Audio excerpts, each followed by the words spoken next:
Hello, my name is Ylva Ljungqvist, and I'm a 2D artist at Paradox Development Studio. And I'm here to talk about you and I.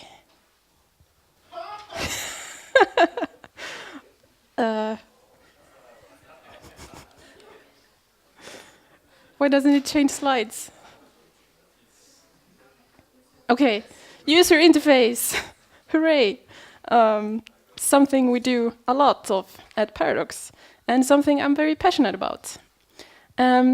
Basically, I'm gonna try to show you how to make a list with text look inviting and fun to engage with. Because how you design the interface will influence how you perceive the game itself. But before we get into all that juicy stuff, I'll tell you a bit about who I am. I started here on Gotland in 2012, studying game design and graphics, and I graduated in 2015. Here's two of the projects I made. The first one I'm gonna get back to later. And the second one I'm not gonna get back to later, because that one sucked.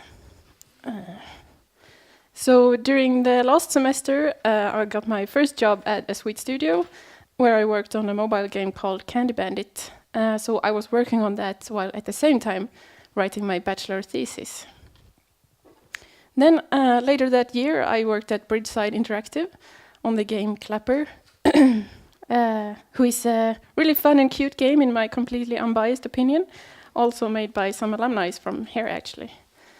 Then I spent a year freelancing. Among the more notable clients were the Free League, where I illustrated, and still do actually, the tabletop RPG Coriolis, and I also made some concept art for Stellaris for Paradox, until I, almost a year ago, got my current position at 2D artist at Paradox. And so now I'm currently working as the only artist on Hearts of Iron 4. And if anyone's not familiar with that, it's a grand strategy game focusing on World War II.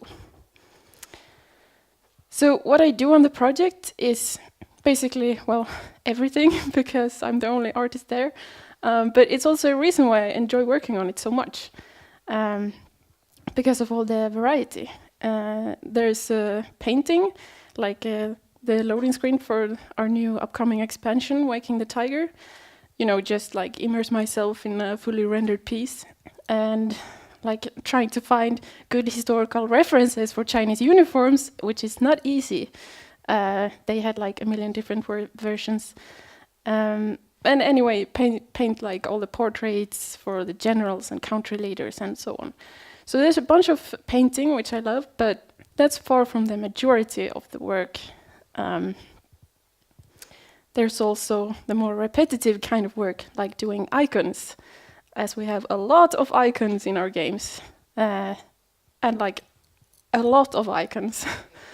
As an example, here we see a selection of tech icons I made for the last DLC covering the Balkan states. And, you know, it may seem like grunt work, but I also need my creativity here because well, like the usual process is that I get the reference for like a tank or a plane from the content designer, and then I make an icon from that.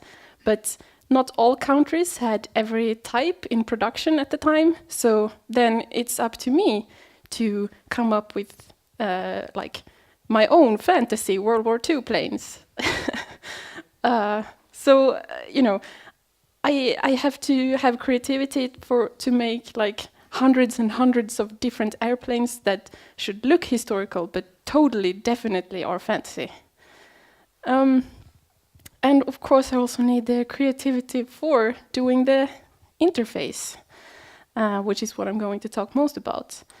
As you know, at Paradox, we make grand strategy games, which means a lot of UI. And I mean, I usually paint the assets here as well, but it's a lot more full-on problem solving involved, which is why I like it so much. And even if war strategy games aren't your thing, good UI should be, because it's what we can use to guide the player through their experience. So first of all, let's just clear things up by defining what UI actually is, because it sometimes gets confused or mixed up with UX. I actually asked, as a preparation, I asked the UX designer on my team, hey, how would you describe UX? And he thought a bit and said, I keep asking the question, why? And I was like, what?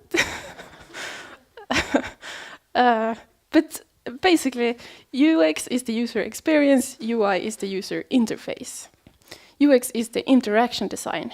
What do the player need in order to do a certain thing? Where do they need it? How do we get the player from point A to point B in the most effortless way? While UI is the visual aspect of it all. What do we see? How do we present that information to the player? And how do we make it look all nice and pretty? And that's what I do. So the usual process is that the UX designer creates what is needed in the interface design, often in the form of a wireframe, for example, and then hands it over to the artist to make the artwork for it. And of course, oftentimes our work blends.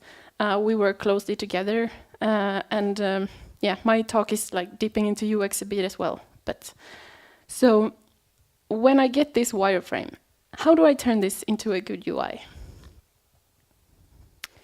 I like to think about some UI essentials while we're looking at the glorious von Mackensen, who you actually can put as country leader in Germany, which is great. Anyway, UI essentials. I try to think about 4 points: readability, cohesion, research, and tech limits. So first of all, readability. Are we able to immediately see and process what or the information given to us? Is it clear what we are looking at? Then we have cohesion.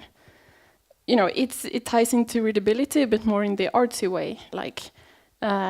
Is the interface consistent? Does it follow the art direction? Then we have research, and that one's pretty simple. You probably don't have to reinvent every single icon you make, or if you're making a scroll bar, is there already a tried and true scroll bar out there that we can take inspiration from? And lastly, technical limitations. What can we actually do within the game's engine? And if there is limitation, how do we work with or around that in order to achieve what we actually want? But for this talk, I'm focusing on the first 2 points. And what better way to start than to show a really good example of what not to do? So here's the screenshot you saw earlier. It's a cute little game called King of the Thrill that I and a bunch of others made in our first year here in Gotland. So it was our theme park project. It's a 12-player multiplayer King of the Hill party game with hot join where you use your smartphone as input device. It's pretty fun. And I made the interface. So it's my first real UI. And wow, I had no idea what I was doing. So, okay, let's break this down. So the first thing I'm thinking is, what the hell is a power bar? So I already failed on the readability point. But what even is that? Because it's obviously some kind of high score list, but it has nothing to do with winning the game. You win the game by capturing the point in the middle.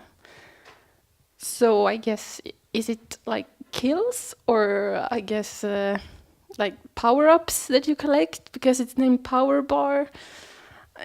I'm still not entirely sure what it is, and I made the game. So yeah, but okay, apart from not knowing why it's actually there in the first place, how does it look? Well, when you read the entries, first there's a block of color that corresponds to your avatar's color. Then there's a number, a hyphen, and your name. So when you're trying to find the information you want, you pretty much have to look at 3 different spots. And considering that it's a fast-paced game, that's time-consuming and it takes you away from the action where you want to be. You kind of have to dart around with your eyes to find it. It has a lot of spacing between the entries, which is nice, but it kind of being negated by having this weird chunky font that's kind of hard to read. Yeah, and it makes the proportions feel slightly off. Also, what is that empty space? on the bottom, there's nothing there. It really concerns me. It feels like there should be another entry, but there can't be one. There's just nothing. And that brings a weird imbalance to the whole UI. But okay, so the style is this cartoony, cel-shaded thing, right? But when looking closer at the list, it doesn't really have too much in common with the rest of the game. Overall, the game has black line art, some fine detailing. It has rendered shadows and highlights. The high score list, on the other hand, has this really thick, desaturated brown outline. It has no details or rendering whatsoever, only a slight gradient to the side. It has the same font on the title and the numbers, but even there, the outline is different. The spacing is different. It hurts my eyes. So yeah, needless to say, it fails on the cohesion point as well. So looking back, what could I have done differently? I made a very rough sketch of what I could have done to make it more readable. To make it more intuitive, I could have made the whole entries in the corresponding color. Maybe, put the number inside the box or just get rid of the box completely. Or at least get rid of the hyphen. Basically make the entries look like one item instead of 3 items. I mean, I think I spent like 10 minutes on this thing, but at least for me, it's already much easier to quickly take in this information. Yeah, okay. I talked enough about this horrible UI. Let's look at an example of a good UI that wasn't made by me. Overwatch. Now, this is of course a completely different game, but it has a great HUD and a great example of showing relevant information in an effective way. So as an example, I have the character Lucio, who is a healer, and the most important thing we need to be aware of is, what are we doing? So in Lucio's case, he's either healing or speed boosting. So they put that information right smack in the middle of the screen, right under your crosshair. You're literally looking at it at all times. There's no way you can miss it. Then we have the objective information at the top and the ultimate ability at the bottom. First, how are we progressing in the match? And then how far are you until your game-changing ultimate ability? And this information is pretty important, so it needs to be pretty close at hand. And positioned this way, the eye doesn't have to travel very far to access it. And in the bottom corners, we have the health bar and we have the abilities that are good to know information, so we want them on the screen. But it's okay if the eye has to travel a bit further, because you're not going to need this information constantly at all times. And they're also slightly slanted, so they lead your eyes into the middle. Beautiful. But okay, this isn't that kind of UI that I do. UI at Paradox is something completely different. I mean, here you basically play the entire game in the interface. And when we're talking about amount of information shown, it's a lot that we need to show at all times. So obviously these are very different games, but essentially we have a similar kind of challenge. How do we best present the information to the player? And I thought I'd take you through my process and thinking when I recently made a new interface for Hearts of Iron. So this is the Decisions and Missions interface, which is a new upcoming feature. And it starts with me getting a mock-up sketch from the UX designer, like a wireframe, that shows what goes into the interface and roughly where. And then it's up to me to make it look the part.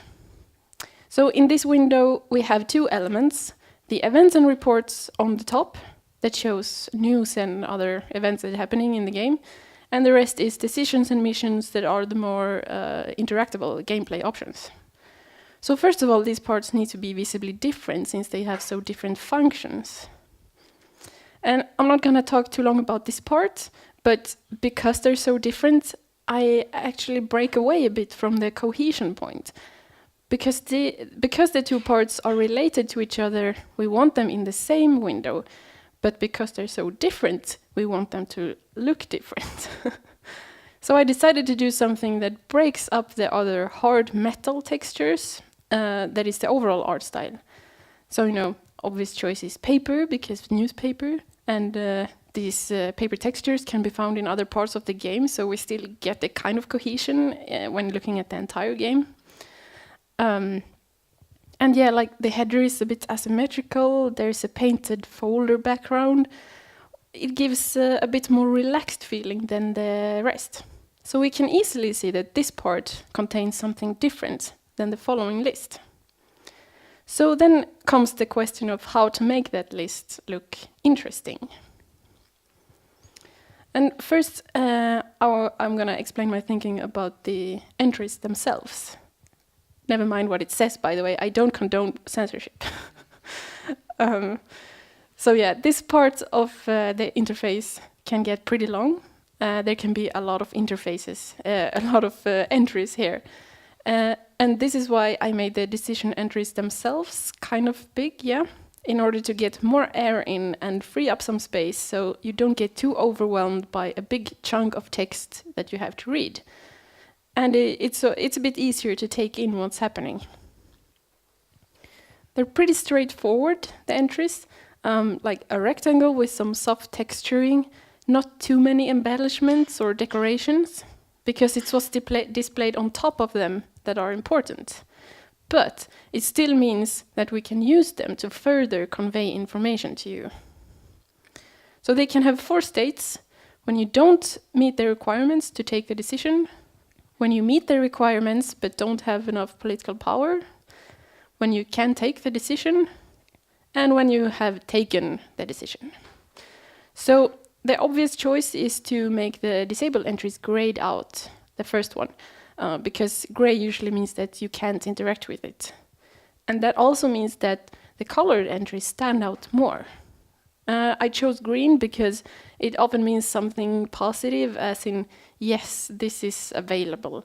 So they show you at first glance that here is a decision you can take, here is something you can interact with. And for the second entry here that is green, but you still can't take it, the envelope button that you click on is grayed out instead. And paired with the red numbers, it shows you why.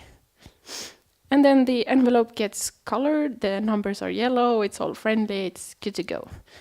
And for the last entry, this one is also like disabled in a way, but unlike the first grayed out one, this is something you have interacted with. So you notice it's a bit darker, it has a different hue. The numbers are removed because they're irrelevant now. The little envelope has a stamp on it, and of course there's a big stamp on the entry itself, which together with the darker shade of the entry signalize that, it is done. The eyes can sort of filter these ones out. I have already interacted with them, sealed and proved, and we don't have to worry about that anymore. So purely with the visual aspect of the entries, we can help convey what is going on. Imagine just having like a wall of text with buttons next to them. Actually, you don't have to imagine it because I made one for you. Yeah, so even with the envelope icons, it's suddenly much less intuitive what you can and cannot do. Now you kind of have to dart around the whole thing to get like an overview. So that's the entries themselves, and here they are in the list, where we group them together under different headers. And these headers, on the other hand, they have different color, they are more detailed, they have more elements in their visual design. These ones I want to stand out more because they divide the entries into different categories, which also helps out in giving it further readability.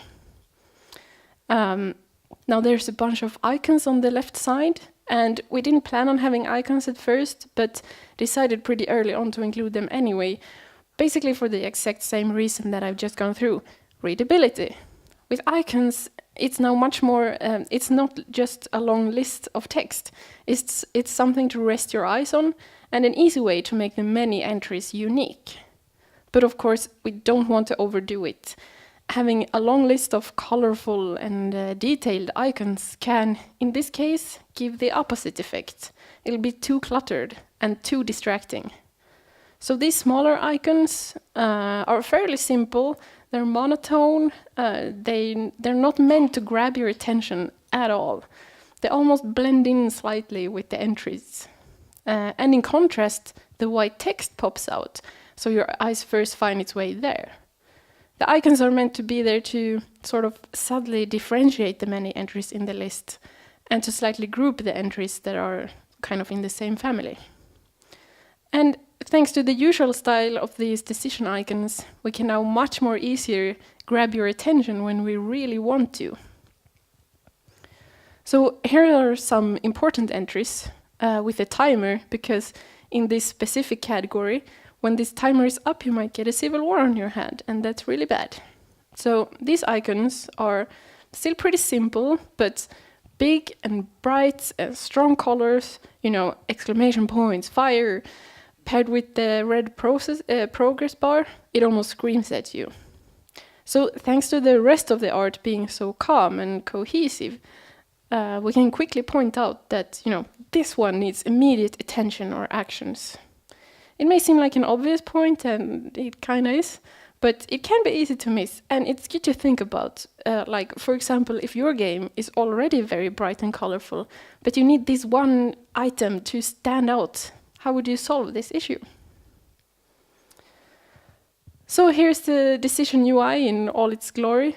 In this interface, there's quite a bit of thought and testing and iterations behind it, just to make sure that the player knows what to do and don't have to scratch their heads. I don't just paint the art, I need to find solutions to a bunch of challenges. And so when doing art for basically a list, that is how I solved it, to hopefully make it more appealing for the player to engage with. The interface can really decide how you perceive a game. When it's really bad, you notice it right away, but when it's really good, you kinda don't. And that's sort of the point, in my opinion. Great UI gives the extra touch of polish and production value. It doesn't just look good. Most importantly, it gives you all the information you need to play without having to break your immersion by searching for it. And that's actually it for me. Thank you so much for listening.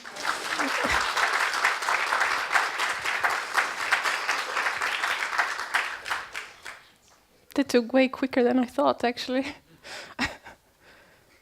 Does anyone have any questions, or was that super clear? Yes.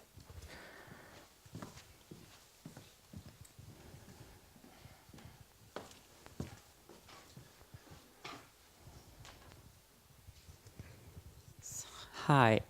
Your first game, the one that was the project for the theme park, Yes. we, by the way, heard quite often about that. Really? Yes. Wow. So good job on that. Thank you. Were you considering that your UI sucked at the particular moment when when the game was done? No.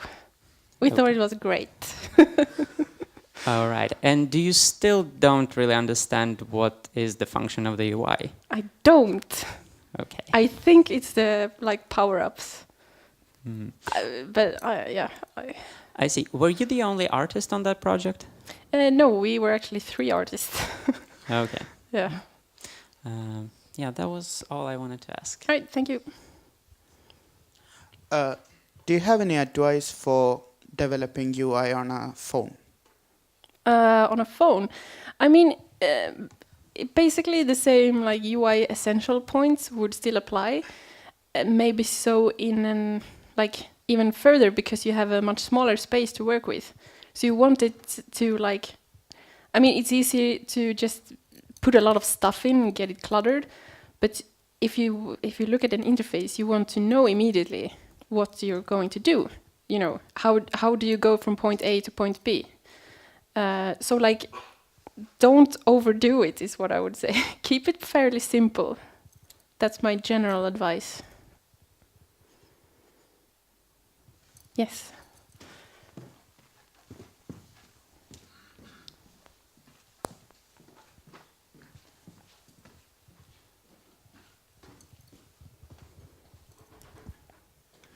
Thank you very much for the talk. Also, timing couldn't be more perfect for us first year since we are starting our 2D game next semester. Nice. As you mentioned, sometimes you have to work with and around technical limitations. And since we do work in groups, I being a programmer, I was wondering, how does your communication pipeline with the people, for example, in charge of the engine that you have to work with go? And do you work through a producer? Do you communicate directly with them when you do have new ideas to see whether they can be implemented? Does that go the other way around, that they ask rather you what you need and try to implement that if possible? What is the process? It can go both ways, really. Usually, like we work pretty closely in the project teams at Paradox. So if anyone has an idea, they can bring it forward, and we can see if we can, make room for it in the, planning. Usually, I try to figure out first what I can do, like what the limitations are, because we can't do everything in our engines. Like, for example, the progress bar for the decision interface was one of those things that were like, okay, you can't do anything. We have this certain thing, and if we're going to redo it, it's going to take a lot of time. So I had to adapt to that and try to rework what I had already tried to do. So, but also if I really want this thing, I can definitely put forward to maybe my project lead or a content production team, maybe the art director, to be like, hey, I really want this thing, can we figure it out? And if they think it's important enough, they will put it forward. But it all depends on time limitations. What can we afford in terms of, everything? So it's a you have to work around everything a lot, but try to figure out what's best in the group, and definitely try to figure out what's something that doesn't cost too much time, because that means a lot. Just building on top of that, you said everybody in your team can input ideas, and now in our cases, of course, we do not have a testing pool or quality assurance team, so we will all be testing it and basically adjusting the game to the best of our abilities. Yeah. In that regard, when it comes to UI, what sort of information would you require when we give feedbacks to our artists or just in groups in general in order for it to be, constructive and actually also useful to adapt it further down the line? It's pretty difficult because it's not often it's not immediate what you actually think about it, if you know what I mean. But I'd say play through it while having an objective in mind. If you want to test the UI, if you're okay, I want to in Hearts of Iron's case, I want to build a factory in this state.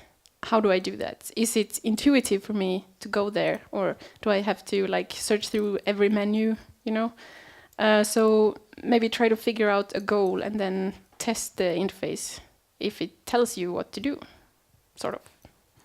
Maybe. I'm not a QA either, I don't know. Anyone else? Yes.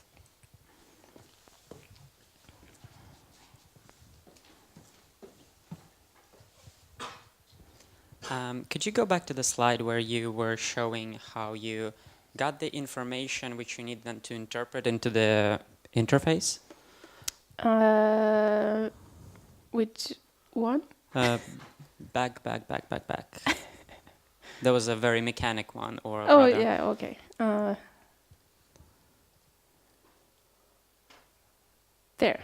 No? Nope. There. That's the one. Yes. So, if I understand correctly, the one on the left is what you got from a designer or someone, which you then need to interpret. Could you tell a little bit more about what you see there and how you interpret this information and how this usually works?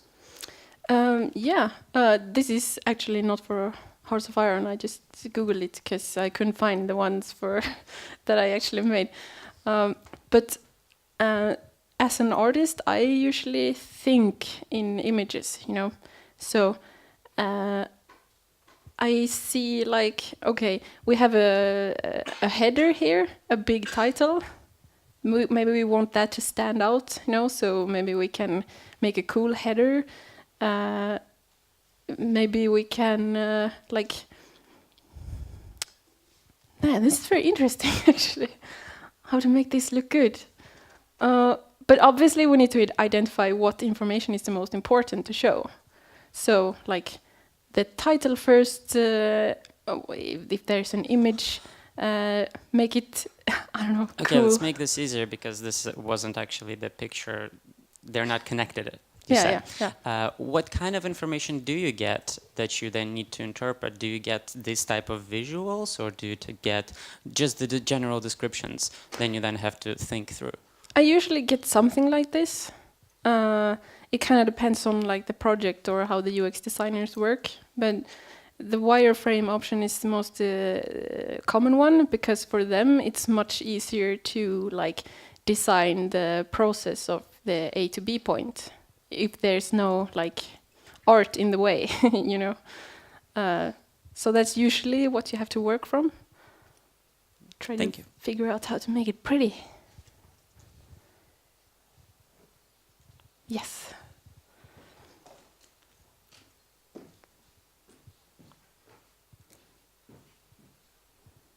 No? Okay, nice. Thank you.